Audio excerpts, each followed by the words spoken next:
In the dimly lit streets of Victorian London, our journey commences with the indomitable duo, Dr. Watson and the brilliant detective Sherlock Holmes, as they valiantly rescue a young girl from the clutches of an ominous cult led by the nefarious Lord Blackwood.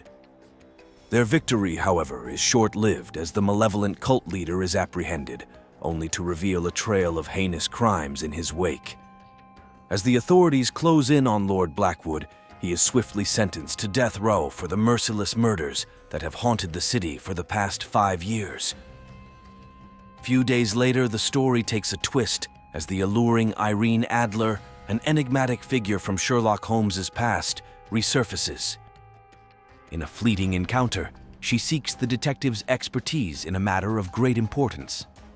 The beguiling Ms. Adler, on-again, off-again flame of Sherlock, presents him with a cryptic request to locate a mysterious man, providing only an address.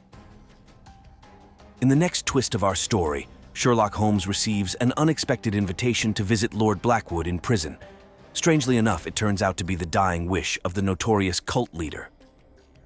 As Sherlock walks into the prison, things take a spooky turn. Not only is Lord Blackwood on his deathbed, but the prisoners around him start having weird breathing problems. It's not just a case of nerves, it's like something creepy is happening. Even the tough prison guards are scared to go anywhere near Blackwood, adding an extra layer of mystery and tension to the air. In the aftermath of this chilling execution, Dr. Watson steps forward to confirm what everyone had anticipated. Lord Blackwood is no more. That is the end of Lord Blackwood. The chapter that began with a rescue from the clutches of a sinister cult leader concludes with the ultimate price paid for his malevolent deeds. A few days roll by, and Inspector Lestrade from Scotland Yard pays Sherlock a visit with some jaw-dropping news. Lord Blackwood, the guy they just hanged, is apparently back from the dead.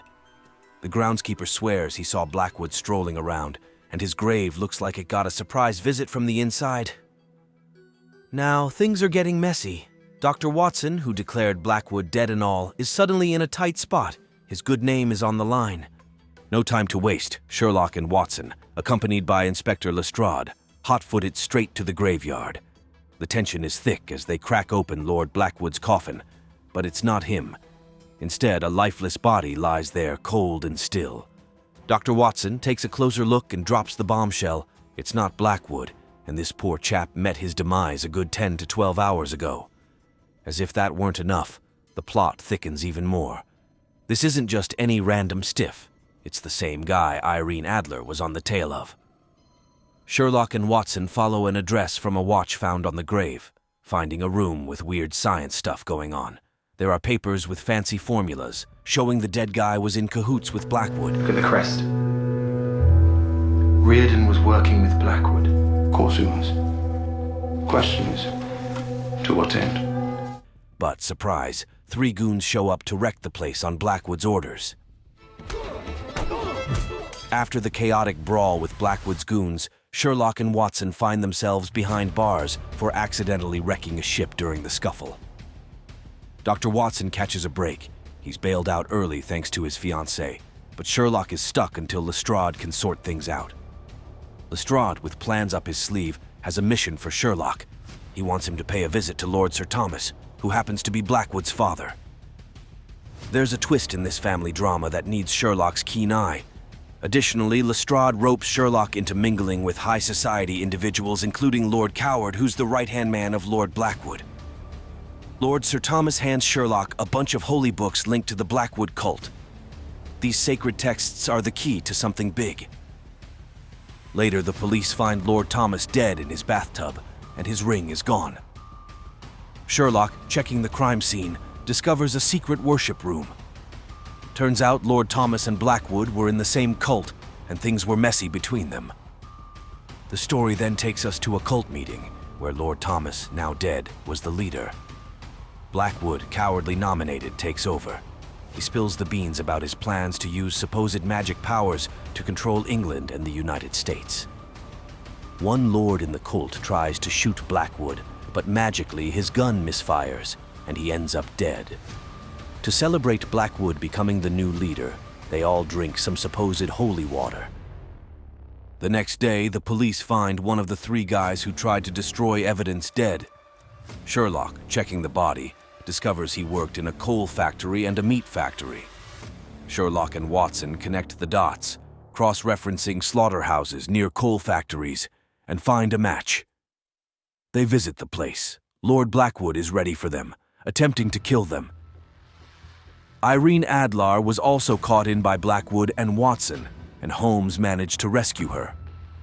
Things get seriously dangerous when Blackwood plants a bomb, and Sherlock and Watson barely make it out alive. Watson gets badly hurt in the process. While Watson was getting better, Sherlock re-evaluated the situation and figured out Blackwood's next move.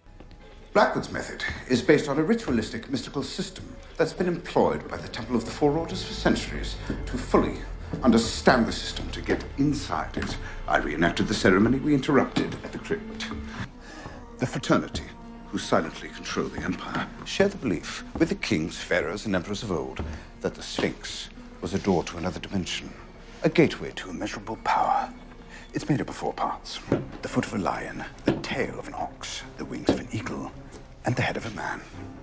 In Sir Thomas's secret chamber, I found the bone of an ox, the tooth of a lion, the feather of an eagle, and the hair of a man. The points of the star represent the 5 murdered girls, but the cross is what we're now interested in.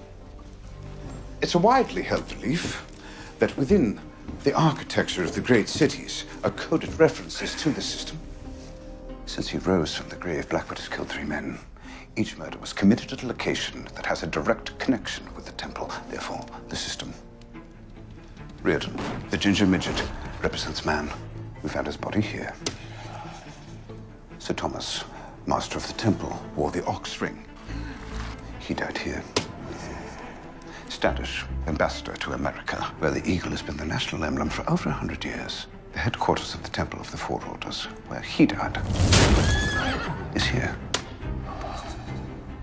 Correspondingly, the map will tell us the location of Blackwood's final act.